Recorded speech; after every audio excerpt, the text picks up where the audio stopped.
नमस्कार, मी मंदार जोशी. तारांगणमध्ये आपलं खूप खूप स्वागत रसिको. येत्या 17 एप्रिलला सालबर्डी नावाचा चित्रपट येतो आहे आणि त्यात एक अतिशय जबरदस्त सॉन्ग येतं आहे जगदंबे नावाचं आणि त्याचं आत्ता इथं विमोचन झालं. आम्ही आत्ता दादरला आहोत, सावरकर स्मारकामध्ये, त्याच्या ऑडिटोरियममध्ये आहोत आणि ते जे गाणं कोरिओग्राफ केलं आहे आशिष पाटील, जो आत्ताचा सर्वात आघाडीचा नृत्य दिग्दर्शक आहे. मी सर्वप्रथम तुझं अभिनंदन करतो. काय जबरदस्त एनर्जी आहे, त्याचं संगीत चांगलं आहे, गीताचे बोल चांगले आहेत आणि तुझं तर पूर्ण करिश्मा तू त्याच्यात ओतलेला आहे. काय सांगशील या गाण्याबद्दल? मला वाटतं की सालबर्डी सिनेमामध्ये हे गाणं जेव्हा मला आलं तर या गाण्याचं मला वाटतं पार्श्वभूमीच त्या सिनेमाची स्टोरीज त्या गाण्यामध्ये आहे. सो हे गाणं नुसतंच गाणं म्हणून येत नाही, गोंधळ म्हणून, पण हे गाणं त्या स्टोरी लाईनला धरून येतं. त्याच्यामुळे त्या गाण्याला काहीतरी मिनिंग आहे असं मला वाटतं.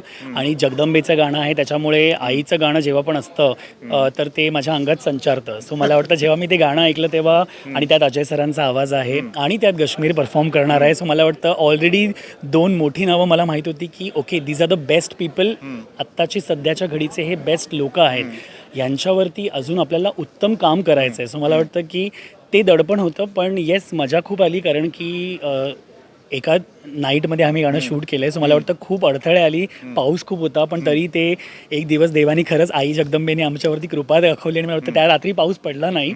पण येस, खूप सुरळीतपणे ते शूट पार पडलं आणि ते गाणं तुमच्या भेटीला आता आलंच आहे. सो त्याच्यावरती खूप प्रेम करा, कारण मला वाटतं अजय सरांचं हे वन ऑफ द बेस्ट गोंधळ असेल, मला असं वाटतं हे. आणि हे गाणं खूप वाया करत आलं, कारण आधी पूजा सामंतनी काश्मीरकडे हे केलं, त्याच्यानंतर मग ते तुझ्याकडे आलं आणि तू काश्मीरनी खूप मेहनत घेतली या गाण्यात. त्याच्याबद्दल थोडं सांग, कसं होतं? मला वाटतं काश्मीर एक असा कलाकार आहे जो पॅशन आणि परफेक्शनचं समीकरण आहे. मला वाटतं की त्याला पॅशन इतकं आहे डान्सबद्दल, आणि कारण मी त्याला आधीपासून डान्सर म्हणून बघितले तर मला माहिती आहे तो किती उत्तम नाचू शकतो.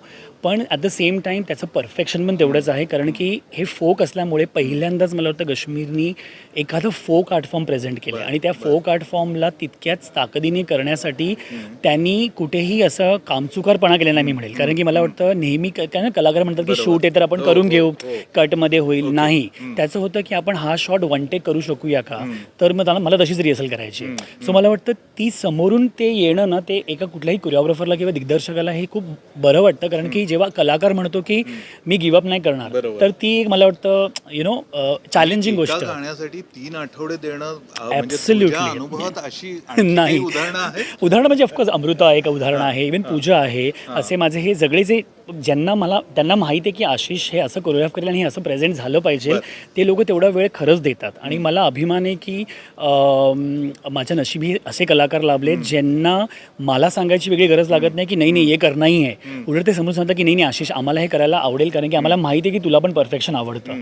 सो मला वाटतं कुठेतरी जेव्हा हे सगळं जुळून येतं ना, तेव्हा तुम्हाला काहीतरी धमाका बघायला मिळतो आणि तेच जगदंबेच्या कृपा. ज्यावेळी हे तुम्ही गाणं शूट केलं 8-10 तास, आत्ताच आम्हाला कळलं की काश्मीरच्या पायाला दुखापत झाली.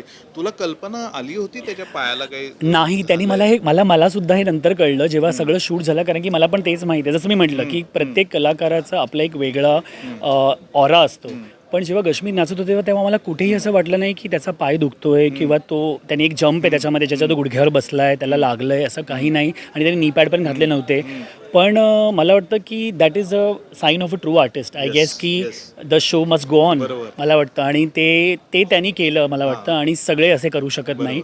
सो सगळ्यात मोठा आभार मी त्याचे मानेल, कारण की ते शूट उत्तमरित्या पार पडण्यामागे त्याचा पण मला वाटतं तेवढंच योगदान आहे. कारण की जर त्यांनी क्रिप केलं असतं की माझा पाय दुखतोय, माझं लागलंय, तर ते थांबलं असतं. ओके, तू आणि सध्या करिअरच्या खूप बेस्ट फेजमध्ये आहेस, खूप उत्तम काम करतोयस. अमृताबरोबरचं तुझं काम आम्ही बघितलं. काय तुझा पुढचा प्रवास असणार आहे? काय बघतोयस तू पुढचं फ्युचर? पुढचं फ्युचर म्हणजे माझं तेच आहे की कला क्षेत्रात मला जे आनंद देईल ती गोष्ट मी करणार. म्हणजे ऑफकोर्स मी सगळंच करण्याच्या मागे बिलीव्ह करत नाही. मी बिलीव्ह करतो की जी गोष्ट मला आनंद देते ती मी करू शकतोय का, आणि ऑफकोर्स त्याच्याने माझं पोट पण भरत आहे का, आणि त्या कलेनी किंवा त्या कामानी ते लोकांना किती इन्स्पायर करत आहे. सो मला वाटतं दॅट इज समथिंग विच मी करत राहील, मला वाटतं. आणि फ्युचरमध्ये पण मी तेच करत राहील की मी असे काही एक्झाम्पल सेट करेन जे लोक लोक त्याचा रेफरन्स घेतील. कोणता असा आर्टिस्ट आहेस का की ज्यांच्यावर तू काम केलेलं नाही पण प्रचंड येस ऑफकोर्स मला माधुरीजींबरोबर काम करायचं आणि मला ऋतिक रोशन बरोबर काम करायचं आहे आणि त्यांना मला फोक नाचवायचं आहे. कारण मला वाटतं की त्यांनी फोक असं खूप रेअर परफॉर्म केलं, स्पेशली ऋतिक रोशननी, की हिंदीमध्ये असं काहीतरी व्हावं जसं छावा सिनेमा झाला असं ऋतिक रोशन बरोबर पण काहीतरी एखादा फोक सिनेमा व्हावा आणि त्याच्याबरोबर मी काहीतरी फोकचं करावं. असं फिल्म मेकर आहात का की ज्यांच्यावर अख्खी फिल्म तुला करायला आवडेल? ऑफकोर्स संजय सरांबरोबर मी रिसेंटली काम केलं, पण आता ऑफकोर्स त्यांचं अजून काय नवीन येते त्याच्यात बघूया, कारण की ते एक असे व्यक्तिमत्व आहे जे आपल्या फोक आर्ट फॉर्मला खूप धरून आहेत. सो मला वाटतं त्यांच्यावर पुन्हा काम करायची संधी मला मिळाली तर खूप आनंद होईल मला. तू स्वतः नुसताच कोरिओग्राफर मला नाचायला आवडतं. नाही, तुला समज आहे सगळ्या गोष्टी. भविष्यात तुला काही सिनेमा किंवा कोणती कलाकृती दिग्दर्शित ऑफकोर्स ते तर माझ्या बकेट लिस्टवर आहेच की एक स्वतःचा सिनेमा मी नक्कीच करणार.